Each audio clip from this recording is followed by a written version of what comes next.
পৃথিবীতে আমাদের কাজটা কি আসলে বলে? এই পৃথিবীতে আমাদের কাজটা কি? 1 নাম্বার হচ্ছে আল্লাহ পাককে চিনতে শেখা, আল্লাহ পাকের সামনে আত্মসমর্পণ করা, তার নবীর সুন্নতগুলো মেনে চলা, হালাল খাওয়া, একটা আদর্শ পরিবার গঠন করা, সন্তানদেরকে মানুষ করা, দিনের দাওয়াতের কাজ করা, দিনটাকে আল্লাহর জমিনে প্রতিষ্ঠার চেষ্টা করা। এছাড়া কি আমাদের কোনো কাজ আছে পৃথিবীতে? বাকি যে কাজগুলো সেগুলো আনুষঙ্গিক এবং সেগুলো ইবাদত হিসেবে গণ্য হবে যদি আল্লাহর জন্য হয় এবং রাসূলের তরিকায় হয়। যেমন কেউ যদি ঘুমায়, ঘুমানোর কাজটাও তো ইবাদত, যদি সেটা রাসূলের তরিকা মোতাবেক হয়। সিম্পল। খাওয়া দাওয়া করা আমরা আমাদের চাহিদায় খাই, কিন্তু এটাও ইবাদত হিসেবে গণ্য হবে যদি খাওয়ার সুন্নাতটা আমরা ঠিকমতো আদায় করতে পারি। তাহলে প্রতিটা কাজই সুন্নাহ এবং ইবাদত হবে যদি আমরা সেটা তরিকা ঠিক রাখি। মূল কাজগুলো কি? মূল কাজগুলো হচ্ছে যে আবার বলতেছি, মূল কাজগুলো হচ্ছে 1, এই পৃথিবীতে আল্লাহকে চেনা, আল্লাহকে চিনতে শেখা। 2, আল্লাহ রাব্বুল আলামিনের সামনে শর্তহীন আত্মসমর্পণ, শর্ত সাপেক্ষে না, একদম নিঃশর্ত আত্মসমর্পণ। 3, আল্লাহ পাকের সমস্ত হুকুম আহকামগুলো মেনে চলা। 4, রাসূলুল্লাহ সাল্লাল্লাহু আলাইহি ওয়াসাল্লামের আদর্শ প্রত্যেকটা কাজে বাস্তবায়ন করা, সুন্নতের উপর থাকা। 5, হালাল খাওয়া। 6, আদর্শ পরিবার গড়ে তোলা। 7, সন্তান প্রতিপালন। 8, সৎ কাজে আদেশ। 9, অসৎ কাজে নিষেধ। 10, আল্লাহ পাকের এই জমিনের মধ্যে দিনটাকে প্রতিষ্ঠার চেষ্টা করা, যার যা সামর্থ্য আছে তাই দিয়ে। কেউ জান দিয়ে করবে, কেউ মাল দিয়ে করবে, কেউ কথা দিয়ে করবে, কেউ লিখনি দিয়ে করবে, কেউ প্রয়োজনে আল্লাহর পথে জিহাদ করবে, কেউ প্রয়োজনে শহীদ হবে, যার যেটা স্রোত সে সেভাবে করবে। এছাড়া কি দুনিয়াতে আমাদের কোনো কাজ আছে? এই কাজগুলোর মধ্যে এই কাজগুলোকে যদি আমরা বাস্তবায়ন করতে পারি তাহলে দুনিয়াতেও সফল হব ইনশাল্লাহ, পরকালেও জান্নাতে যাবো ইনশাল্লাহ। এই তো, এই কাজগুলো যদি আমরা বাস্তবায়ন করতে পারি দুনিয়াতেও সফল হব ইনশাআল্লাহ এবং পরকালেও জান্নাতে যাবো ইনশাআল্লাহ। এক্ষেত্রে এই গন্তব্য হাসিল করার জন্যে যে কাজটা সবার আগে দরকার, এতক্ষণ যেগুলো বললাম, এই গন্তব্যটা হাসিল করার জন্য সবার আগে যে কাজটা দরকার সেটা হচ্ছে সেটা হচ্ছে শরিয়াতের একটা ন্যূনতম জ্ঞান অর্জন করা। শরিয়াতের ন্যূনতম একটা জ্ঞান অর্জন করা। শরিয়াতের ন্যূনতম জ্ঞান বলতে আমি কি মিন করছি, কি বোঝাচ্ছি? আমি বোঝাচ্ছি কমপক্ষে আপনাকে বিশুদ্ধ করে কোরআন তেলাওয়াত করা শিখতে হবে, 1 নাম্বার। এর সাথে আপনাকে আরবি ভাষা কিছুটা হলেও শিখতে হবে যাতে আপনি কোরআনটা বুঝতে পারেন। 3 নাম্বার হচ্ছে হাদিস শাস্ত্র পড়ার যোগ্যতা আপনাকে অর্জন করতে হবে, মানে হাদিস পড়াশোনা করতে হবে। 4 নাম্বার নবী সাল্লাল্লাহু আলাইহি ওয়াসাল্লামের পবিত্র সিরাত অর্থাৎ জীবনী, এটা আপনাকে পড়তে হবে। বলা থাকবে তো, লিখে নেন। 5 নাম্বার হচ্ছে, 1 নাম্বার কি বলেছিলাম? বিশুদ্ধ কোরআন তিলাওয়াত। তারপরে বলেছি আরবি ভাষা শিক্ষা করা। তারপরে বলেছি হাদিস পাঠ। তারপরে বলেছি সিরাত পাঠ। 5 নাম্বার হচ্ছে আকীদা বিশুদ্ধ করা। আকীদা বিশুদ্ধ করা। আকীদার অনেক কিতাব আছে এবং আকীদার আর অনেক দার্সও আছে, এটা নিয়ে আমরা পরে আলোচনা করব ইনশাআল্লাহ। 6 নাম্বার হচ্ছে আপনার ইসলামের ইতিহাস পড়াশোনা করতে হবে, ইসলামের ইতিহাসটা পড়াশোনা করতে হবে। 7 নাম্বার হচ্ছে ইসলামিক অর্থনীতি পড়াশোনা করতে হবে, ইসলামী অর্থনীতির জ্ঞান রাখতে হবে। 8 নাম্বার ইসলামিক পারিবারিক জীবন ব্যবস্থার জ্ঞান অর্জন করতে হবে, ইসলামিক পারিবারিক জীবন ব্যবস্থার জ্ঞান অর্জন করতে হবে। 9 নাম্বার সন্তান প্রতিপালন কিভাবে করতে হয়, ইসলামিক প্যারেন্টিংয়ের জ্ঞান অর্জন করতে হবে। 10 নাম্বার হচ্ছে যে ফিকহের জ্ঞান অর্জন করা। ফিকহ মানে হচ্ছে তুলনামূলক যে মাসলা মাসাইলগুলো না জানলে আমরা আমল করতে পারবো না, এই মাসলা মাসাইলগুলো জেনে নেওয়া, যেটাকে আমরা বলি যে ফরজে আইনের জ্ঞান, ফরজে আইনের জ্ঞান। তাহলে এখানেও 10টা পয়েন্ট বের হয়ে আসলো, তাই না? তাহলে আমার সাথে একটু রিপিট করেন। প্রথমে বলেছি ইলম অর্জনের ক্ষেত্রে আপনাকে কোরআনের আগে কোরআন দিয়ে শুরু করতে হবে, মানে কোরআন যিনি তেলাওয়াত করতে পারেন না তিনি হতভাগা। মুসলিম পরিবারে জন্মগ্রহণ করেও যিনি কোরআন তেলাওয়াত করতে পারেন না, আমি মনে করি না এই পৃথিবীতে তার চেয়ে হতভাগা কেউ আছে, আমি মনে করি না। মানে কোরআনের সাথেই সম্পর্ক নাই, আল্লাহর কিতাবই সে তেলাওয়াত করতে পারে না, তো সে এই পৃথিবীর সম্পদ নয় বরং বোঝা। আল্লাহ পাক আমাদের সবাইকে আল্লাহর কিতাব শেখার তৌফিক দান করেন। এটা 1 নাম্বার। এখান থেকে শুরু হবে পড়াশোনা। আগে একটা আদনান ভাইয়ের বই নিয়ে নিলাম, আগে একটা অমুক স্কলারের বই নিয়ে নিলাম, আগে একটা তমুক স্কলারের বই নিয়ে নিলাম, এভাবে পড়াশোনা শুরু করতে হয় না। পড়াশোনা শুরুটাই হবে আপনার কোরআন থেকে। সব বন্ধ, আগে কোরআন তেলাওয়াত থেকে শুরু করুন। তারপরে আপনি আরবি ভাষায় আসবেন, হাদিস পড়বেন, সিরাত পড়বেন, ইতিহাস পড়বেন, অর্থনীতি পড়বেন, আস্তে আস্তে পড়বেন। এভাবে ফিকহের জ্ঞান, আকীদার জ্ঞান, সন্তান প্রতিপালন, ইসলামিক এই জীবন ব্যবস্থা বা পারিবারিক জীবন ব্যবস্থার জ্ঞানগুলো অর্জন করা। তো ইনশাআল্লাহ আমরা এই জ্ঞানগুলো অর্জনের চেষ্টা করবো তো ইনশাআল্লাহ। এখন কঠিন প্রশ্ন হচ্ছে, এখন আমি তো বললাম একটা তাত্ত্বিক কথা বললাম, এখন আপনিও জানেন আমিও জানি, এইটা আপনি এখন কিভাবে করবেন, সম্ভব কিনা আপনার পক্ষে? কারণ এখানে অনেকেই বেশিরভাগই হয়তো বা জেনারেল ব্যাকগ্রাউন্ডের মানুষ, যারা অনার্সে পড়েছেন, মাস্টার্স পড়েছেন, বা এখন ফ্যামিলি লাইফে আছেন, কেউ কখনোই মাদ্রাসার দুয়ারেও যেতে পারেন নাই। এখন যদি আপনি এগুলো শুরু করতে চান, তাহলে আপনার সামনে অপশন কি আসলে? আপনি কি আবার শুরু থেকে মাদ্রাসায় ভর্তি হতে পারবেন? উত্তর হচ্ছে না।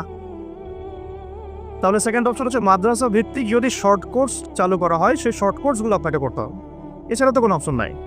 3 নম্বর আরও প্রশ্ন আসবে, এটা কি আপনি অফলাইনে সব জায়গায় মুভ করে করে করতে পারবেন? উত্তর হচ্ছে না। যদি আপনার অফলাইনে আপনার সামনে কোনো সুযোগ থাকে তাহলে তো ভালো, যে আপনার বাসার পাশে একটা মাদ্রাসা আছে বা আপনার এলাকাতে একটা সুন্দর মাদ্রাসা আছে, এটা থাকলে তো আলহামদুলিল্লাহ এবং ভালো, আমরা চাই সেটাই হোক, কিন্তু সবার ক্ষেত্রে এটা পসিবল হয়ে ওঠে না। এই কারণে অনলাইনের কোর্সগুলোর দিকেও একটু ফোকাস করতে পারেন, যাতে ঘরে বসে পর্দার সাথে আপনি কোর্সগুলো করতে পারেন। 4 নম্বর পয়েন্ট হচ্ছে, এই কোর্সগুলো করলেই আবার সব শেখা যায় না, কারণ অনলাইনের কোর্সগুলো তো আপেক্ষিক, এগুলো সব সামনাসামনি বসে তো পড়ানো হয় না, এই কারণে ইফেক্টটা আসে না। এই যে সামনে বসে লেকচার দিচ্ছে, এটার যে ইম্প্যাক্ট, এটা অনলাইন লেকচার শোয়ার ইম্প্যাক্টটা সেম না কখনোই।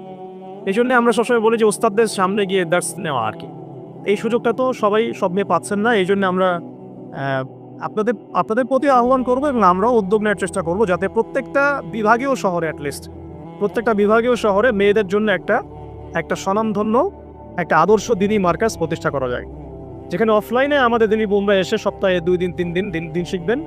এতে ইনশাল্লাহ 1 বছর অনলাইনে পড়ার চাইতে বেশি ফায়দা হবে স্যার। কিন্তু এই কাজটা আমার একার পক্ষে করা সম্ভব না, ওনার একার পক্ষে করা সম্ভব না। উনি বললাম এটা নিয়ে আবার ঝগড়া করতে পারে, আমাদের উস্তাজার একার পক্ষে করা সম্ভব না, আমাদের প্রিয় উস্তাজার একার পক্ষে করা সম্ভব না, ঠিক আছে? তো এটা আবার আমাদের সবাইকেই হাত লাগাতে হবে। আমার কাছে এত অর্থ সম্পদ নাই, আমার কাছে কোনো জায়গা জমিও নাই, থাকলে আমরা আল্লাহর রাস্তায় ফিসাবিল্লাহ দিয়ে দিতাম। যাদের কাছে আছে তারা এগিয়ে আসেন, প্রতিষ্ঠান গড়ে তোলেন, প্রত্যেকটা এলাকায় একটা করে মেয়েদের মার্কাজ গড়ে তোলেন, টিচারদেরকে আমরা ট্রেন করে দিব ইনশাল্লাহ, সিলেবাস আমরা দিয়ে দিব ইনশাল্লাহ, মল্লিমা আমরা পাঠাবো ইনশাল্লাহ। একটা এলাকার বোনদেরকে যেন বাইরে যেতে না হয়, সেই এলাকার মধ্যেই তারা 100 জন 50 জন বসে বসে দিন শিখবে। সম্ভব না এটা করা? অনেক আগেই সম্ভব ছিল এবং জরুরিও ছিল, কিন্তু আমরা অন্যদিকে বেশি ফোকাস করছি। মেয়েদেরকে সত্যি এখানে আমরা অবহেলার মধ্যে রেখেছি। এমন আমার মেয়ে হয়েছে বলে আমি খুব কনসিয়াস যে আমি এখন মেয়ে নিয়ে কী করবো, আমার মেয়েকে আমি কীভাবে বড় করবো। এখন তো আমি মেয়েকে পড়তে অন্য কোথাও পাঠাবো না, কারণ সিকিউরিটি কনসার্ন। আমি আমার মেয়েকে কোথাও মেসে থাকতে দিব না, সিকিউরিটি কনসার্ন, এবং আমাদের গায়রতের খেলাফ, ব্যক্তিত্বের খেলাফ। তাহলে আমার মেয়েকে পড়াশোনা করানোর জন্য আমাকেই প্রতিষ্ঠান করে তুলতে হবে, এমন প্রতিষ্ঠান যেখানে আমার মেয়ে দুনিয়াবি জ্ঞানও পাবে, পরকালের জ্ঞানও পাবে। এটা তো অ্যাভেলেবল না, তো অ্যাভেলেবল হবে কখন? যখন সবাই হাত লাগাবো। দেখেন, আমি একটা হাদিস মনে করে দিই আপনাদেরকে, এটা বলতে চাচ্ছিলাম না কিন্তু বলছি। নবী সাল্লাল্লাহু আলাইহি ওয়াসাল্লাম একদিন ঈদের খুতবা দিচ্ছিলেন, এবং ওই খুতবাতে তিনি বলেছিলেন যে, হে মুসলিম নারীগণ, আমি জাহান্নামে দেখে এসেছি যে তোমাদের সংখ্যা বেশি। মুসলিম নারীগণের সংখ্যা বেশি, এটাও হাদিসের সঠিক ফাহাম না, মানে পুরো এই উম্মতের মধ্যে নারীদের একটা বড় অংশ জাহান্নামে যাবে এই উম্মতের মধ্যে। তো তোমরা বেশি বেশি সাদাকা করো, সদকা করো, একটা খেজুরের টুকরা দান করে হলেও জাহান্নাম থেকে বাঁচো। তো এটা বলার পরে বেলাল রাদিয়াল্লাহু আনহু একদিক থেকে আরেক দিক হাঁটছিলেন, সাথে একটা কাপড় ছিল। নারীরা তাদের কেউ গলার হার, কানের দুল, হাতের চুড়ি, এগুলো সোনার সব খুলে খুলে দান করছিলেন। মেয়েদেরকে সাদাকার মধ্য দিয়ে জাহান্নাম থেকে বাঁচতে হবে, সদকা করার মধ্য দিয়ে মেয়েদেরকে জাহান্নাম থেকে বাঁচতে হবে। আজকে যদি আপনি একটা প্রতিষ্ঠান গড়ে দিয়ে যেতে পারেন, এটা যদি আরও 50 বছর সাস্টেইন করে, এই 50 বছর এখানে যত মানুষ দিন শিখবে, সমস্ত মানুষের ইলমের নেকি আপনি পাবেন। কিন্তু আমরা কিন্তু সবাই ব্যক্তি স্বার্থ নিয়ে চিন্তা করি, আর দুনিয়ার স্বার্থটাকে বেশি প্রাধান্য দিই। আমার 500 জায়গা আমি দিয়ে দিব, আপনি দিচ্ছেন না, বরং আপনি পরকালের জান্নাতের একটা জায়গা আপনি সার্টিফাইড করছেন। কে জানে, হয়তো এই ওসিলায় আপনার জান্নাতের ফয়সালা হয়ে যেতে পারে। কেউ 10% জমির মধ্যে একটা মসজিদ করেছে, হতে পারে এই মসজিদের ওসিলায় আল্লাহ পাক তাকে জান্নাত দিতেও পারেন। কেউ একটা মাদ্রাসা প্রতিষ্ঠা করেছে, এখানে হাজার হাজার স্টুডেন্ট পড়াশোনা করছে, কে জানে, হয়তো এই ওসিলায় আল্লাহ পাক তাকে পরকালে জান্নাত দিতে পারেন। তো সাদাকা, এগিয়ে আসা এবং শিক্ষা খাতে নিজেদের জানমাল, অর্থ সম্পদকে ব্যয় করা আমাদের একার পক্ষে এখন আর এগুলো সম্ভব না। পরিবর্তিত বাংলাদেশে কোনো ভারতীয় দালালকে আর জায়গা না দেওয়া, একদম সাফ কথা। বরং প্রত্যেকটা ডিপার্টমেন্টে যেখানেই তারা লুকিয়ে আছে ঘাপটি মেরে, এই প্রত্যেকটা ভারতীয় দালালকে এখান থেকে বের করতে হবে। এটা আমি একা বললে আমি পারবো না, আপনি একা বললে আপনি পারবেন না। প্রত্যেকটা এই বয়ানের জায়গা, মিম্বর, খুতবা, ওয়াজ মাহফিলের প্যান্ডেল, আমাদের রাজনৈতিক দলগুলো, আমাদের ইসলামপন্থী দলগুলো যেগুলো আছে, সবার ইমারত থেকে আওয়াজটা আসতে হবে। কারণ এরা যদি আর একটা বার সুযোগ করতে পারে, না থাকবে আপনার দেহ আর না থাকবে আপনার মাথা। এখনই তো আপনাকে হুমকি দিচ্ছে, যে কোনো সময় একটা করে গুপ্ত হত্যা করবে এরা। তো এই জিনিসগুলো কিন্তু বিচ্ছিন্ন ঘটনা না। তাহলে তার আগে চট্টগ্রামে সাইফুল ইসলাম ভাইকে, এক ভাইকে কুপায় মারা হয়েছে, এটার বিচার এখনো হয় নাই। যারা মারছে ওদের পক্ষ নিয়ে আমরা আবার সংখ্যালঘুর স্লোগান তুললাম। এ কেমন সংখ্যালঘু যে আমার ভাইকে জবাই করে হত্যা করে? হ্যাঁ, সংখ্যালঘু নির্যাতনটা হচ্ছে ভারতে এক একটা মসজিদ তারা ভাঙতেছে। এটা এটা এটা একটা লক্ষণ। আস্তে আস্তে ওর মানচিত্র মসজিদের মতোই ভেঙে খান হয়ে যাবে ইনশাআল্লাহ। এরা যেমন অখণ্ড ভারত চায়, আমরাও অখণ্ড ভারতই চাই। আমরা চাই অখণ্ড ভারত হবে কালিমা লা ইলাহা ইল্লাল্লাহ মুহাম্মাদুর রাসূলুল্লাহ। আপনারা তো মনে করেন যে ভারত আমাদেরকে ঘিরে রাখছে, তাই না? আসলে ভারতকে আমরা ঘিরে রাখছি। এই দিক থেকে আমরা, এই দিক থেকে চায়না, এখান থেকে নেপাল, এখান থেকে ভুটান, এখান থেকে মায়ানমার, এখান থেকে পাকিস্তান, আর তার চেয়ে বাপ আছে আফগানিস্তান। আছেন আফগানিস্তান? ওদের সাথে কেউ পারছে এই পর্যন্ত? আফগানের ভাইরা নিজেদেরকে গড়ে নিচ্ছে, বোঝাচ্ছে। এবং কথা হচ্ছে, আমরা একটা কাপুরুষতার পরিচয় দিচ্ছি। নেপাল ওকে টাইম দেয় না, ভুটান টাইম দেয় না, মায়ানমার টাইম দেয় না, চায়না তো দেয়ই না। আর আমরা তাকে একেবারে প্রভুর আসনে বসায় রাখছি। আমরা কি দিছি? আমরা ইলিশ দেই, আমরা ট্রানজিট দেই, আমরা রেল দেই, আমরা বন্দর দেই, আমরা আর কি দেই? গ্যাস তো দেই মাশাআল্লাহ। তারপরে পণ্যগুলো তো দিচ্ছি, গার্মেন্টস দিয়ে দিচ্ছি, আমাদের প্রশাসনের মধ্যে লোকজন দিয়ে দিচ্ছি, কর্মী শ্রমিক দিয়ে দিচ্ছি। এই জন্যই তো বলি, কেন সে স্ট্যাটাস দেয় যে এই স্বাধীনতা তার স্বাধীনতা। এটাই তাহলে কারণ। তার মানে তারা আমাদের সার্বভৌমত্বটাকে স্বীকার করে না, তাই না? তারা যদি আমাদের স্বাধীনতা সার্বভৌমত্বকে স্বীকার করতোই, তাহলে তো এরকম স্ট্যাটাস দিত না। বুঝলো কি?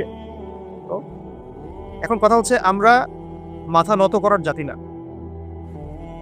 আমাদের নবী মুহাম্মদ সাল্লাল্লাহু আলাইহি ওয়াসাল্লাম মাথা উঁচু করে দাওয়াতি কাজ করছেন। মার খেলেও কখনো তিনি মাথা নিচু করেন নাই। সাহাবায়ে কেরাম রাদিয়াল্লাহু আনহুম আজমাইন মাথা উঁচু করে দাওয়াতের কাজ করছেন, কারোর সামনে মাথা নত করেন নাই, ইল্লাল্লাহ, আল্লাহ ছাড়া। মার খেয়েছেন, হিজরত করতে হলে হিজরত করেছেন, কখনো মানুষ গালি দিয়েছে, গালি সহ্য করেছেন, কখনো মদিনায় চলে যেতে হয়েছে, দেশ ছাড়তে হয়েছে, দেশ ছাড়ছেন। আবার কখনো ইসলামী রাষ্ট্র কায়েম করতে হয়েছে, রাষ্ট্র কায়েম করছেন। জিহাদ করার দরকার জিহাদও করছেন, কেতালের দরকার কেতালও করছেন। আস্তে আস্তে মক্কা বিজয় করছেন, করেন নাই? সিরাত পড়তে হবে, সিরাতের ধারাগুলো আমাদেরকে বুঝতে হবে, কারণ আমরা তো তার উত্তরসূরি, আমরা তাদের উত্তরসূরি। প্রথম কথা হচ্ছে, আমরা আমাদের নত জানু মনোভাবটাকে আগে ত্যাগ করতে হবে, এক নাম্বার। আর অতীতের জীবনের যে ভুল ত্রুটিগুলো দ্রুত সংশোধন করতে হবে। এখন আর আমাদের হাতে অনেক লম্বা সময় আছে এমন না বিষয়টা। কত কি যে দ্রুত হয়ে যাবে আপনি হয়তো ভাবতে পারেন। বিশ্বটা খুব দ্রুত চেঞ্জ হচ্ছে। এই অল্প সময়ের মধ্যে আফগানের ভাইরা দাঁড়ায় গেছে, অল্প সময়ের মধ্যে সিরিয়া দেখলেন যে পরিবর্তন হয়ে যাচ্ছে। তারপরে আপনি কয়েকদিন পরে দেখবেন ইনশাআল্লাহ যে এই আপনার প্যালেস্টাইনের অবস্থাও পরিবর্তন হবে ইনশাআল্লাহ। তখন এরা আবার কি বলবে? যোদ্ধা। তখন ঠিকই বলবে যোদ্ধা। এখন বলতেছে বিদ্রোহী, বলতেছে সন্ত্রাসী। হ্যাঁ, তো একটা বিষয় আগে বলে নেই, এটা বোঝার দরকার আছে যে দেখেন, ফিলিস্তিনের যে অবস্থা চলতেছে সেখানে কিন্তু আমাদের তাবলিগের মেহনতটা মূল না, সেখানে আমাদের জিহাদের মেহনতটা মূল। তাই না বিষয়টা? ওখানে তো সবাই, ওখানে বোম পড়তেছে, ওখানে কি সবাই তাবলিগের মেহনত করবে না অস্ত্র হাতে নেওয়া খরচ? এটা বোঝার জন্য আপনার তো মুফতি হওয়ার দরকার নেই। হ্যাঁ, আবার যখন আফগানে আমেরিকায় হামলা চালাইছিল, তখন কি শুধু তাবলিগটা ফরজ ছিল, না ওদের হামলা প্রতিরোধ করা ফরজ ছিল? ফরজ ছিল। একই অবস্থা সিরিয়াতে হয়েছে, কিন্তু বাংলাদেশে এখন সেই অবস্থাটা নাই। কিন্তু বাংলাদেশে তাবলিগের মেহনত, আমর বিল মারুফ নাহি আনিল মুনকার মেহনত চলবে, মানে তাবলিগের মেহনত, দাওয়াতের মেহনতটা চলবে। যদি কখনো বাংলাদেশে দেখা যায় যে দেশের শত্রুরা বা দিনের শত্রুরা বা উগ্রবাদীরা এই দেশের স্বাধীনতা সার্বভৌমত্বের উপর আক্রমণ করে, তখন কি আমাদের উপরে জিহাদ ফরজ হবে কিনা? এখন যদি তাই হয়, এখন আপনাদের কি মনে হয় এটার সম্ভাবনা আছে না নাই? এটুকু ইন্টেলেকচুয়াল অবস্থা তো আপনাদের আছে, এটার সম্ভাবনাও হতে পারে, আজও কালও হতেই পারে। তখন আমার প্রিপারেশনটা কি হবে সেটা আমাকে এখন জানতে হবে। আমার প্রিপারেশনটা কি হওয়া উচিত? প্রথম প্রিপারেশন হওয়া উচিত আগের সমস্ত জিন্দগিতে যা করছি নিজেকে আল্লাহর দিকে ফিরাই নিয়ে আসে। এটা প্রথম কাজ। যে আল্লাহর দিকে ফিরে আসে নাই তার সাথে না জিহাদের সম্পর্ক আছে না কিতালের কোনো সম্পর্ক আছে, সে তো আল্লাহর পথেই নাই। প্রিয় যুবক ভাইরা, আগে প্রথম কথা হচ্ছে আগে আপনি আল্লাহর দিকে ফিরে আসেন, এক নম্বর। দ্বিতীয় কথা হচ্ছে এরপরে আমাদের প্রয়োজন শারীরিক প্রস্তুতি।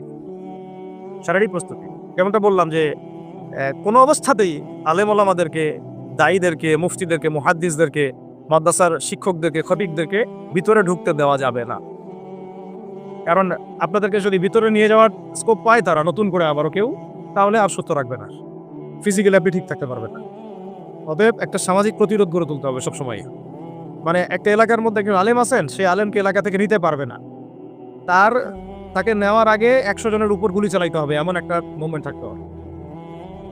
প্রতিবাদ না করলে আপনি বান্দরবনে যান, বান্দরবনের পাহাড়ি এলাকায় গিয়ে কোন একটা পাহাড়ি লোককে উঠাই নিয়ে আসেন, দেখি কত বড় সাহস। আর্মি পর্যন্ত পারে না। কে পারে না? সেনাবাহিনী পারে না।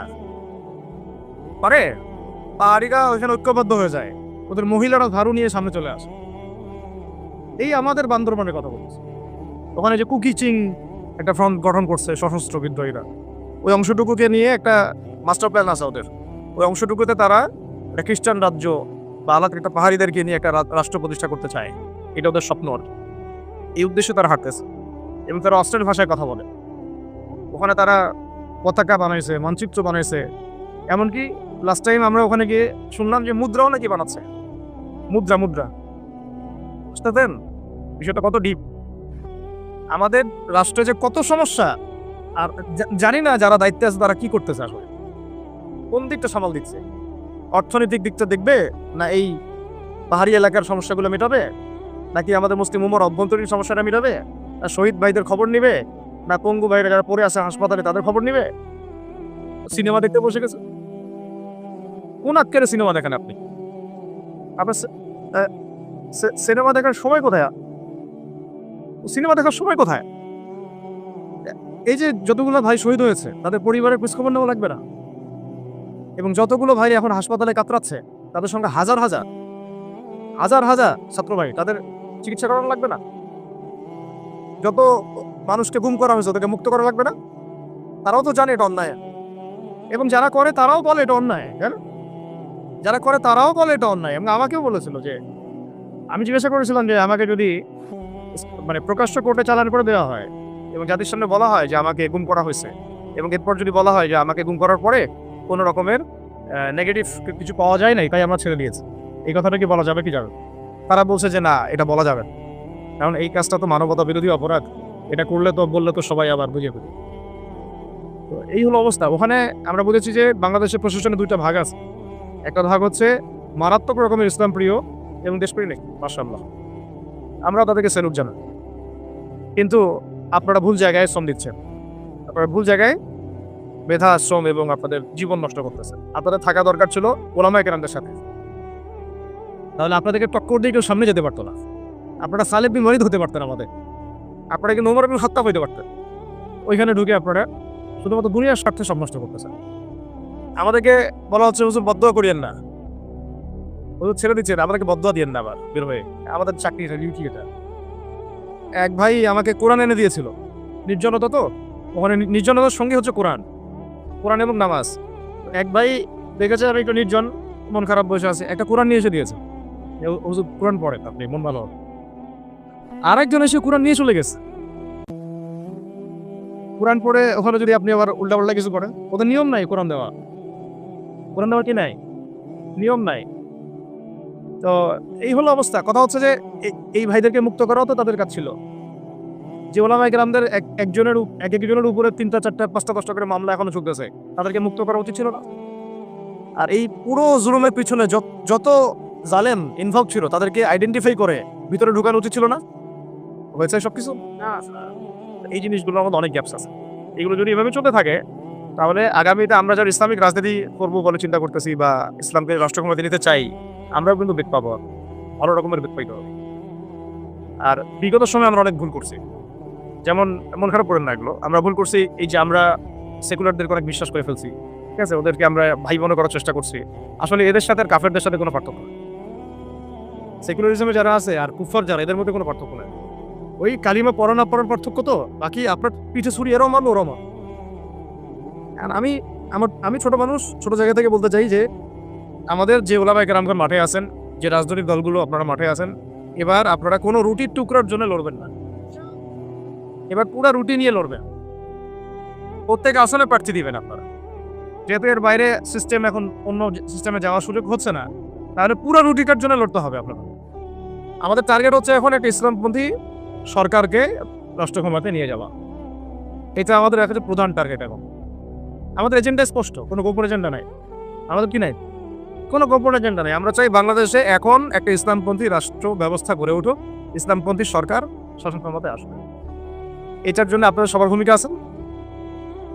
কেউ কথা দিয়ে ভূমিকা রাখবেন, কেউ লিখবেন, কেউ বলবেন, কেউ যেভাবে হোক আপনাকে ভূমিকা তো রাখতেই হবে। কারো বসে থাকার সুযোগ নেই। এখন আর এই রাষ্ট্রটাকে ইসলামিক রাষ্ট্র হিসেবে করার দায়িত্ব এখন সবার কাঁধে আসছে। আমরা আমাদের জায়গা থেকে বলতেছি, বাকি কাজ কিন্তু আপনাদেরকে করতে হবে। আল্লাহ পাক করার তৌফিক দান করেন। আর ইসলামপন্থী ভাইদের আপোষের যে দূরত্ব, এটা কমায় ফেলতে হবে। এই দূরত্ব রাখা যাবে না। ইখতিলাফ আছে, যদি আকীদাগত মৌলিক কোনো পার্থক্য না থাকে, আমরা তো ভাই ভাই নাকি? আমাদের চেয়ে কি মানে সেকুলার আমাদের বেশি বড় ভাই? আমাদের চেয়ে কি যে নাস্তিক মুরতাদ আমাদের বড় ভাই? কমিউনিজমে যারা আছে ওরা আমাদের বড়, তাই গণতন্ত্রপন্থী যারা একবারে কট্টর, ওরা আমাদের দিনী ভাই নাকি? আমাদের তো ভাই, সোজা কথা হচ্ছে ইন্নামাল মুমিনুনা ইখওয়া, ইন্নামাল মুমিনুনা, মুমিন যারা মুমিন, মুমিন ভাই। মুমিনে মুমিনে কি ভাই? খালাস। আল মুসলিম ওয়া আখুল মুসলিম, মুসলিমের ভাই কি? মুসলিম। খালাস, এইটুক। মুসলিম আমার ভাই, মুসলিম আমার ভাই। এখন যারা এদেশের রাষ্ট্র ক্ষমতা ইসলামকে চায় না, তারা আমাদের ভাই না। সে যে কোনো নামে আসুক, এক্স ওয়াই জেড, দেখার পর কেনা এক্স নামে আসুক, ওয়াই নামে আসুক, জেড নামে আসুক, যারা রাষ্ট্র ব্যবস্থা ইসলামকে চায় না, তারা আমার ভাই। আলা সোজা কথা। এবং রাষ্ট্র ব্যবস্থা ইসলাম চায় যে ভাইরা আমাদের, ওই ভাইদেরকে একসাথে থাকতে হবে। আল্লাহর কসম করে বলতেছি, ইনশাআল্লাহ যদি এই ভাইরা আমরা একসাথে থাকতে পারি, এর সাথে আমরা দায়ীরা, তালেবে ইলমরা এবং আপনারা তো যুব সমাজ আছেন, আমাদেরকে টক্কর দিয়ে বাংলাদেশের রাষ্ট্র ক্ষমতায় কেউ যাইতে পারবে না ইনশাআল্লাহ। সবাইকে ভূমিকা রাখতে হবে। এখন অন্যান্য আলোচনা চেয়ে আলোচনাটাই বেশি দরকার। অন্য আলোচনা অনেক শুনছেন জীবনে। এখন বাংলাদেশের দরকার একটা ইসলামপন্থী রাষ্ট্র ব্যবস্থা, এর বাইরে কোনো আলাপ নাই। এখন এটা প্রতিষ্ঠা করার জন্য কি করতে হবে সেটা ফিকির করেন। তো কি করতে হবে বলেন? প্রথম কথা হচ্ছে আমাদেরকে আগে বৈশ্বিক জালেমদেরকে চিহ্নিত করতে হবে। পুরো বিশ্বে কারা জালেম, এটা কি চিন্তা করা বাকি আছে? পুরো বিশ্বের সবচেয়ে বড় জালেম যে পশ্চিমারা, সবচেয়ে বড় জালেম ইসরায়েল, সবচেয়ে বড় জালেম আমেরিকা, এটা চিন্তা কি বাকি আছে? এই কথা বলতে যে ভয় পায়, তার তো নবীর ওয়ারিস হওয়ার দাবি করা উচিত না। খোলামেলা এটা সবাই জানে, সারা বিশ্বের জুলুমের কারখানা হচ্ছে ইসরায়েল। মানুষ ত্রাণ নিতে গেলে পর্যন্ত সেখানেও বোম্বের মানুষ হত্যা করছে।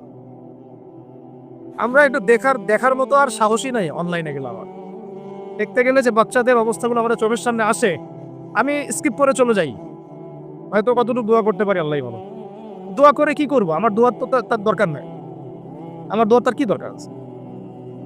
আমাদের মতো পাপী মানুষের দোয়া দিয়ে তার কি হবে? এখানে তো স্পষ্ট যে পুরো বিশ্বের জুলুম জালেমের শক্তির কেন্দ্রস্থল কোনটা, সেখান থেকে সব মাস্টার প্ল্যান হচ্ছে। আর যদি ওই ইসরায়েল, ওই আমেরিকার কোনো সেবা দাসকে আমরা ক্ষমতায় নিয়ে আসি, আমাদের ভুল হবে না? ছাত্র ভাইরা এই ভুলটা করছে, ছাত্র ভাইরা ভুলটা করছে, কারণ আপনাদের দিনের জ্ঞানের বুঝের কারণে করছে, নিজের অভাবের কারণে করছে। ঠিক আছে, ঠিক আছে, এখন যে সম্ভাবনা শেষ হয়ে গেছে এখনো না। এখন সবাই প্রতিবাদের ভাষায় কথা বলতে পারে, একটা রেভলিউশন ঘটানোর মতো সিচুয়েশন বাংলাদেশে আছে। অন্তত পক্ষে আমাদের ভাইদের মধ্যে আমরা দেখেছি, ছাত্র ভাইদের মধ্যে সাহস তো মাশাআল্লাহ অবশ্যই আছে, ডেডিকেশন আছে, জীবন দেওয়ার মানসিকতা আছে।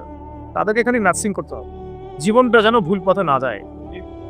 এখন আবু সাঈদের রক্তের উপর দাঁড়ায় যদি কোনো সেকুলার ক্ষমতায় আসে, তাহলে এটা আবু সাঈদের রক্তের সাথে গাদ্দারি হচ্ছে। এই মুগ্ধদের রক্তের উপর শি বানায় যদি কোনো জাতীয়তাবাদীরা, আর ওই সেই গণতন্ত্রপন্থীরা, ওই ইসলামের দুশ্মনরা, ওই ভারতের দালাল্লাই যদি ক্ষমতায় আসে, তাহলে এটা ওদের রক্তের সাথে গাদ্দারি হচ্ছে।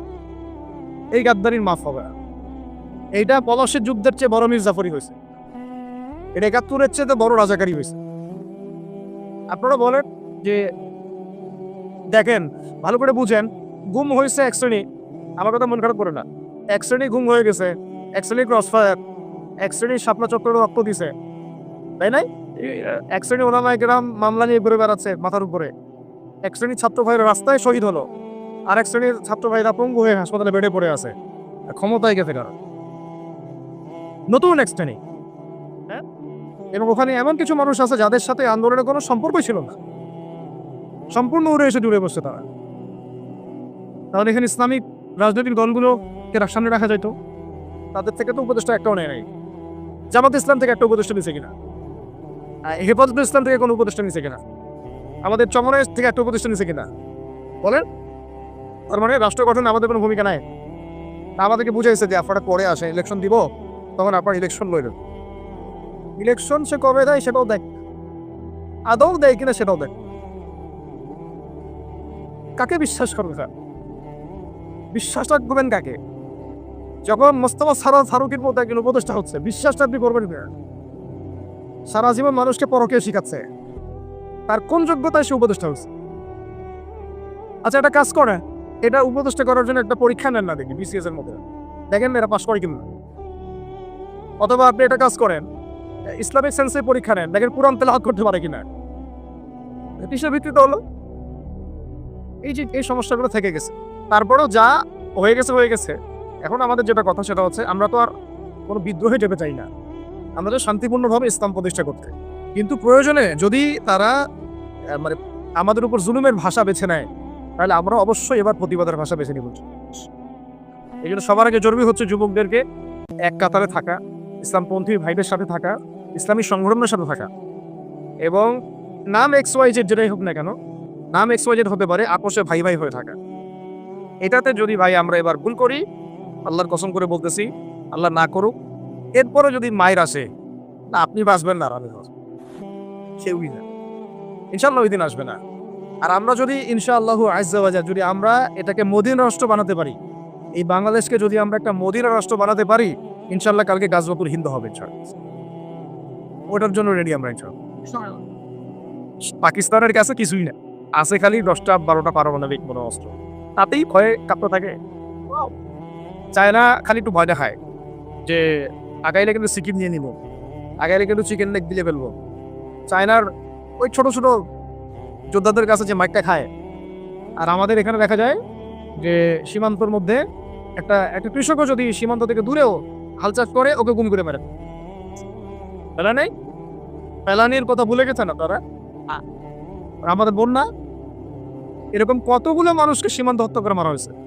আজকে গুগলে গিয়ে সার্চ করে দেখেন কতগুলো মানুষকে বিগত 15 বছরে সীমান্ত হত্যা করো। এখানে আমাদের স্বাধীনতার প্রশ্ন আসে না, এখানে গণতন্ত্রের কথা আসে না, সার্বভৌমত্বের কথা আসে না, না, বরং তারা ক্ষমতার জন্য ওদের কাছে ইমান বিক্রি করে দিয়েছে।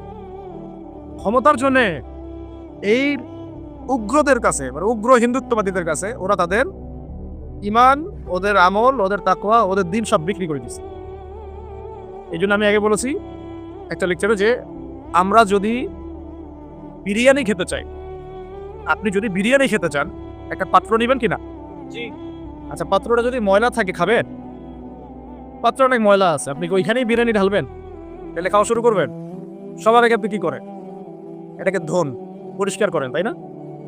বাংলাদেশকে যদি আপনি ইসলামী রাষ্ট্র হিসেবে করতে চান, আগে এই দেশের মধ্যে যে পয়জনগুলো আছে এগুলোকে দূর করতে, সমস্ত পয়জনকে ধুয়ে সাফ করতে হবে। তারপরে যে খেলাফা বা শরিয়া বা ইমারা যেটাই আসুক, ইমারা এক জিনিস, খেলাফা এক জিনিস। আমি এক কথায় বোঝাচ্ছি ইসলামী রাষ্ট্র ব্যবস্থা। ইসলামী রাষ্ট্র ব্যবস্থা যদি ইসলামী রাষ্ট্র ব্যবস্থা তারপরে আসে, জমিন সাফ করার পরে, তখন সেটা সাস্টেইন করবে ইনশাআল্লাহ। আর যদি ময়লার মধ্যেই ইসলামী রাষ্ট্র কায়েম করতে চান, তখন হবে উদাহরণটা এরকম যে আপনি এই নোংরা ড্রেনের মধ্যে নেমে গায়ে সাবান মাখা শুরু করছেন, হাততে কোনো লাভ হবে না, বরং ওই নোংরাই আপনাকে খেয়ে ফেলতে। ঠিক আছে, ডেমোক্রেটিক সিস্টেমের মধ্য দিয়ে যদি আমাদের ভাইরা ক্ষমতা যেতে পারে, যাক না, সমস্যা কিছু নাই। এটা কতটুকু জায়েজ না জায়েজ, হালাল হারাম সুন্নাত, এদিকে আমি যাচ্ছি না। এবং এটা নিশ্চিত তারাও জানে এটা সুন্নাত না, তারাও জানে এটা কি না, সুন্নাত পদ্ধতি না। কারণ রাসূলুল্লাহ সাল্লাল্লাহু আলাইহি ওয়াসাল্লাম দাওয়াতের মধ্য দিয়ে এবং সশস্ত্র যুদ্ধের মধ্য দিয়ে মানে মক্কা বিজয় করেছেন। দাওয়াতের মধ্য দিয়ে তিনি মদিনা রাষ্ট্র কায়েম করেছেন। তারপরে মদিনা রাষ্ট্রকে বেস করে আস্তে আস্তে আরও রাষ্ট্রকে এক্সপ্যান্ড করেছেন। বদর, উহুদ, খন্দক, খায়বার এগুলো হয়েছে, আস্তে আস্তে মক্কা বিজয় হয়েছে। মূল ছিল আগে মদিনা রাষ্ট্রটা কায়েম করা। তা আমরা যে কোনোভাবেই হোক মদিনা রাষ্ট্রটা আমাদের কায়েম করতে হবে আগে, তারপরে ইনশাআল্লাহ তাআলা দেখবেন হ্যাঁ ওই অখণ্ড ভারত আমরাও কায়েম করবো ইনশাআল্লাহ। সংখ্যা নিয়ে কিচ্ছু না, ওদের সংখ্যাকে আমরা ভয় পাই? ওদের সংখ্যাকে ভয় পাওয়ার কিছু নাই, সংখ্যাকে ভয় পাওয়ার কিছু নাই। কারণ কোরআন আমার সামনে যে কোরআনটা আছে এটা দেখে একটু খারাপ লাগলো। কোরআনের যে অবস্থা এটা খুব মনের কষ্ট দিল। কোরআনটা হবে চকচকা, এটা দেখে বোঝা যাচ্ছে এটা অনেকদিন কেউ পড়ে নাই। আপনাদের বাসার যদি কোরআনের এই হালত হয় তাহলে আমাদের দ্বারা দিন কায়েম হবে না। আপনার কোরআনের হালত হবে এমন যে কোরআনে এক বিন্দু পরিমাণ কোনো ময়লা নাই, প্রত্যেকদিন আপনার হাতের স্পর্শেই ময়লা দূর হয়, তখন এই কোরআন আপনার পক্ষে কথা বলবে ইনশাআল্লাহ। ভাই কোরআনের কাছে চলে আসেন, আর দেরি করেন না, সময় নাই। আল্লাহ পাক সবাইকে কবুল করেন, আমিন। এই মসজিদগুলোকে কাজে লাগান, এখানে তালিমি বৈঠক চালু করেন প্রত্যেক সপ্তাহে। আমি যদি প্রত্যেক মাসে রংপুরে আসি, প্রত্যেক মাসে সময় দেবো ইনশাআল্লাহ। আপনারা এখানে ইমাম ঠিক করেন, খতিব ঠিক করেন এবং ওই যে টিচার ঠিক করেন, করে আপনারা কোরআন শিক্ষার ব্যাচ চালু করেন, কোরআন তাফসীরের ক্লাস চালু করেন, তারপরে তুলনামূলক আরবি ভাষা শিখেন। মানে এগুলো শিখে নেন তাড়াতাড়ি, সময় নাই, এগুলো আমাদের হাতে সময় কম। এগুলো আজকে থেকে 10 বছর আগেই শেখা উচিত ছিল, তাই না? কিন্তু আমাদের এই সেকুলার শিক্ষা ব্যবস্থা আপনার জীবন থেকে 20 বছর কেড়ে নিছে। 20 বছর পড়াশোনা করার পরে আমি চ্যালেঞ্জ করতেছি যে লাখ লাখ টিচারকেও যদি আপনি কোরআন তেলাওয়াত ধরেন সহি বলতে পারেন, অথচ তারা জাতির শিক্ষক হয়ে বসে আছে। সেকুলার শিক্ষা ব্যবস্থাটা আমাদের জীবন থেকে পুরা ইসলামের হকটাকে নষ্ট করে ফেলছে। আপনার অধিকার ছিল যে আপনি একজন স্কুলের স্টুডেন্ট, আপনি কোরআন পড়তে পারবেন। আপনি একজন কলেজের স্টুডেন্ট, আপনি কোরআনের তাফসীর করতে পারবেন। আপনি একজন ইউনিভার্সিটি পাস করেছেন, আপনি হাদিসও পড়তে পারবেন, এবারও তো দিতে পারবেন, এরাও দিতে পারবেন। এটা আপনার হক ছিল, কিন্তু এই হকটা নষ্ট করছে কারা? এই সেকুলার শিক্ষা ব্যবস্থা নষ্ট করে ফেলছে। এখন তো কিছু করার নাই। এটাতে আমাদের দোষ কি? আমাদের দোষ হচ্ছে আমরাই তো তাদেরকে ভোট দিয়ে উপরে উঠেছিলাম। আমাদের বাপরা উঠাইছে, আমাদের বাবারা উঠাইছে, তার বাবারা উঠাইছে। আমরা তো ওই সময় ইনসাফ করি নাই, ফলে আমাদেরকে ভোগ করতে হয়েছে। আপনার এই প্রসঙ্গে দুটো কথা বলেই ফেলেন, আমি মানে হকাদা হয় না। একটা মুসলিম ঘরের ছেলে, তার অধিকার নাই প্রাইমারি স্কুলে গিয়ে সে কোরআন শিখবে। আচ্ছা, আমাদের মৌলিক অধিকার কি? খাদ্য, বস্ত্র, বাসস্থান, শিক্ষা, চিকিৎসা, 5টা বলি না? কোরআন আমার মৌলিক অধিকার না? মুসলিম পরিবারের সন্তান আমি, কোরআন আমার মৌলিক অধিকার না? তারপর প্রাইমারি স্কুল আপনাকে শেখায় নাই, হাই স্কুল আপনাকে শেখায় নাই, এমনকি কারমাইকেল শিখাইছে আপনাকে, বেগম রোকেয়া বিশ্ববিদ্যালয় শিখাইছে, এরাও শিখায় নাই। এমনকি বিসিএস ক্যাডার হচ্ছেন কোরআন ছাড়াই, ডক্টর হচ্ছেন কোরআন ছাড়াই, ইঞ্জিনিয়ার হচ্ছেনও কোরআন ছাড়াই। এমনকি শিক্ষা কমিশন গঠন হচ্ছে, ওই কমিশনের লোকদেরও কোরআন জ্ঞান নাই। টকশোতে আইসা আবার ঠিকই পটর করে, কোরআনে পড়তেও পারে না, টকশোতে আইসা পটর করে। এই তো বিগত 10 বছর তো টকশোর বছর ছিল, খালি টকশো, দেখেন নাই? আলোচনা একটা ন্যারেটিভ তৈরি করা হচ্ছিল। ইসলাম নিয়ে যারাই কথা বলবে এরাই জঙ্গি, এরাই মৌলবাদী, এরাই সন্ত্রাসী। হ্যাঁ, কিভাবে মানুষের ব্রেইন ওয়াশ করা হয়েছে। আমি আসলে অবাক হয়ে গেছি এই ঘটনাতে, জুলাইয়ের ঘটনায়, যে যুব সমাজকে ধ্বংস করার জন্য তারা 20 বছর ঠেলে দিচ্ছে, ওই যুব সমাজই তাদেরকে পিটাই বের করছে। আল্লাহ পাকের কি পরিকল্পনা! আপনাদেরকে ধ্বংস করার জন্য 20 বছর ধরে তারা সিলেবাস কারিকুলাম পড়ছে। আপনাদেরকে শরৎচন্দ্র পড়াইছে, বঙ্কিমচন্দ্র পড়াইছে, হুমায়ুন আহমেদ পড়াইছে, হুমায়ুন আজাদ পড়াইছে, হ্যাঁ শেক্সপিয়ার পড়াইছে, আর কত কি পড়াইছে। কোরআন পড়তে দেয় নাই, নামাজের স্বাধীনতা দেয় নাই, পর্দার স্বাধীনতা দেয় নাই। আমাদের বোন পর্দা করে পরীক্ষা দিতে গেছে, নেকাব খুলে ফেলা হয়েছে, কি করে নাই। কিন্তু ওই ছাত্র জনতার হাতেই পিটানি খেয়ে গেছে। আল্লাহ পাকের দেখছেন কি একটা মিরাকেল, আল্লাহ পাকের কি মানে কুদরত, কারিশমা। ঠিক কিরকম হয়েছে জানেন? ঘটনাটা হচ্ছে এরকম যে ফেরাউনের ঘরেই মুসা আলাইহিস সালামকে আল্লাহ পাক বড় করছে। মাশাআল্লাহ।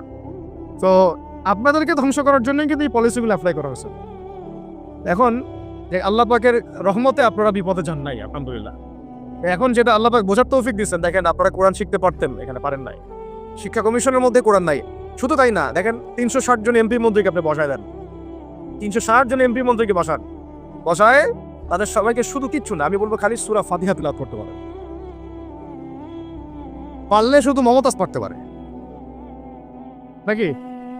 কারণ তার তো বুখারী মুসলিম সিয়াসিটা পড়া আনছে, ওটা পড়া ছিল তো হয়তো কে পড়তে পারে, পারলে তো ভালো, খারাপ কিছু না। ঠিক আছে, বাকি কেউ কিন্তু পারে। দেখ আর বেশি দিয়ে না, অল্প না, ঠিক আছে শেষ করতেছি। তো এখন প্রিয় ভাইরা, এখন কথা অনেক হয়ে গেছে, মূল কথা হচ্ছে যে আমাদেরকে এখন একটা নতুন উদ্দেশ্য নিয়ে, টার্গেট নিয়ে, একটা মিশন নিয়ে আগামীকাল থেকে পথ চলতে হবে ইনশাআল্লাহ। প্রথম গন্তব্যটা কি, আমরা বাংলাদেশকে একটা মদিনা রাষ্ট্র কায়েম করতে চাই।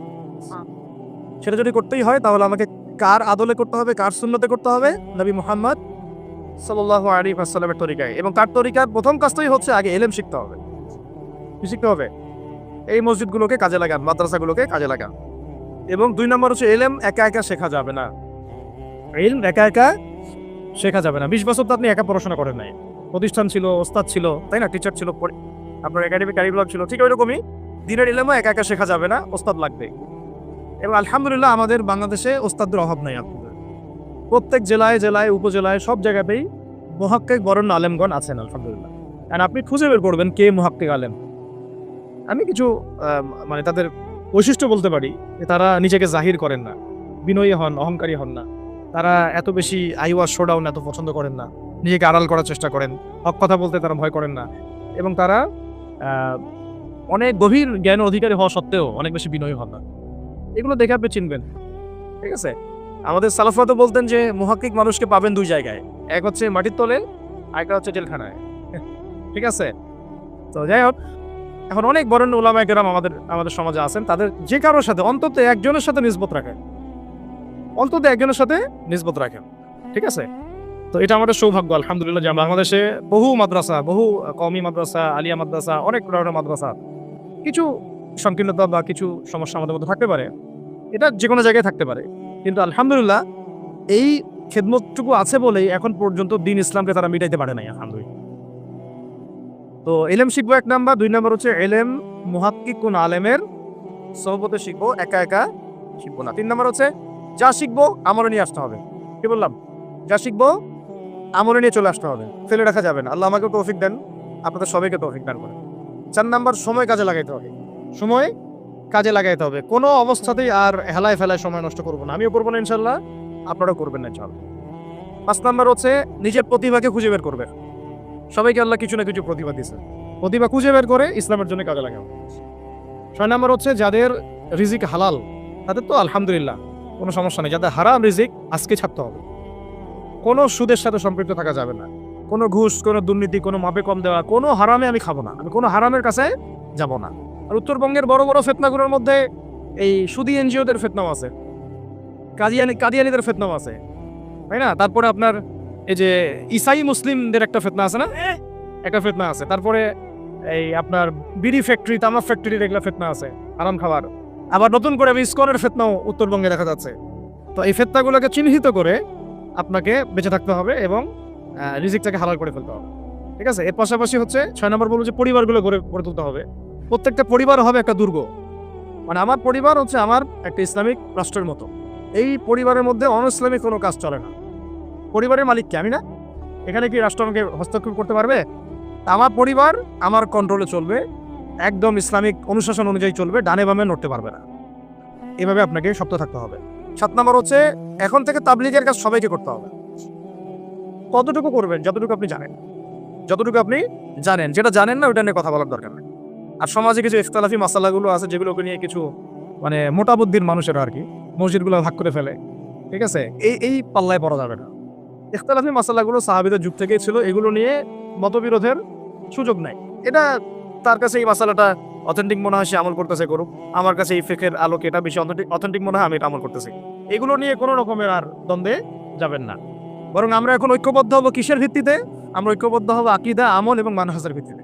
আমাদের আকীদা আহলুস সুন্নাহ ওয়াল জামাআর আকীদা থাকবে, আমল থাকবে সাহাবীওয়ালা আমল, এবং মানহাজ থাকবে আমরা সালাফদের আদলে বাংলাদেশে দিন কায়েম করতে চাই।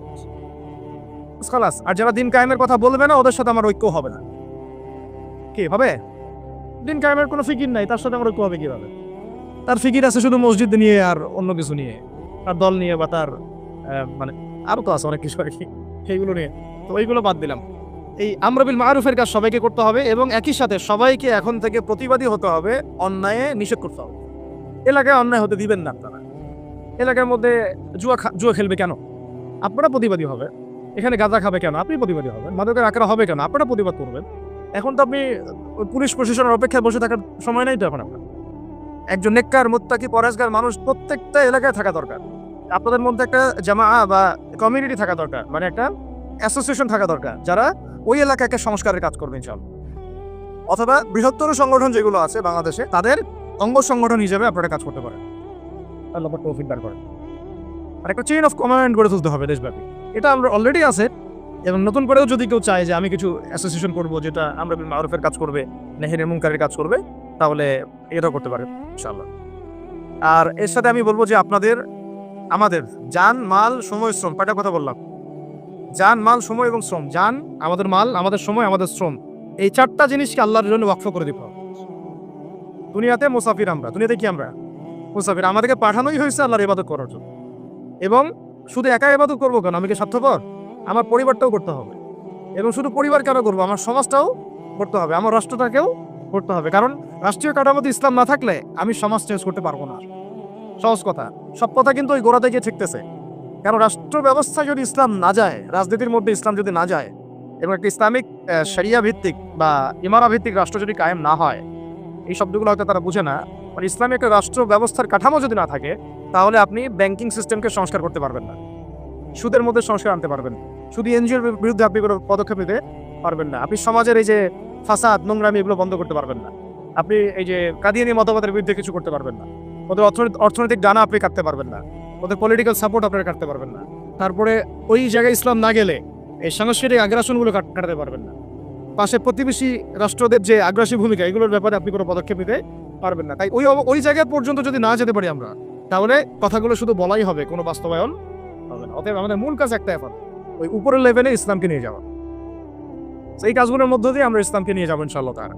আর সর্বোপরি আসন্ন সময়গুলোতে যখন ওলামায়ে কেরাম, আমাদের বরেণ্য আলেমগণ, আমাদের বরেণ্য ওস্তাদগণ এবং আমাদের তুল্লাবরা, আমাদের জামাআগুলো, আমাদের ইমারাগুলো এবং আমাদের ইসলামী সংগঠনগুলো, তারা যখন মাঠে থাকবে, তখন তাদেরকে একা ছেড়ে দেওয়া যাবে না। মই দিয়ে গাছে উঠায় মই টানা যাবে না। শাপলা চত্বরে এই কাজটা করছেন আপনারা, কিন্তু শাপলাতে কিন্তু এই কাজটা হয়েছে। ওখানে কিন্তু এতগুলো ভাইয়ের ওখানে শহীদ হওয়ার কথা ছিল না, এত সহজ ছিল না বিষয়টা। কিন্তু কিছু ভাই ছিল ওখানে আমাদের সাথে প্রতারণা করেছে, মই দিয়ে আমাদের কিন্তু মই টেনে নিছে, আমাদেরকে উপরে উঠাই পেয়েছে। এরপর থেকে তো কত জেল, কত জুলুম, কত মামলা মোকদ্দমা, কত গুম হয়ে গেল। আপনার পর থেকে হিসাব করেন। এবার এই ভুলগুলো আর করতে যায় না, এই মুনাফিকিগুলো আর কেউ করতে যায় না আল্লাহর ওয়াস্তে। আপনারা ওলামায়ে কেরামদের সাথে থাকেন, হাত শক্ত করেন, মই দিয়ে আবার গাছে উঠায় মই টানে নিয়েন না। আমি কি বুঝাতে পারছি? বুঝতে পারি না। অর্থাৎ ওলামায়ে কেরামগণ যখন মাঠে থাকবেন, ইসলামী সংগঠনগুলো যখন মাঠে থাকবে, আপনাদেরকে আমরা পাশে চাই।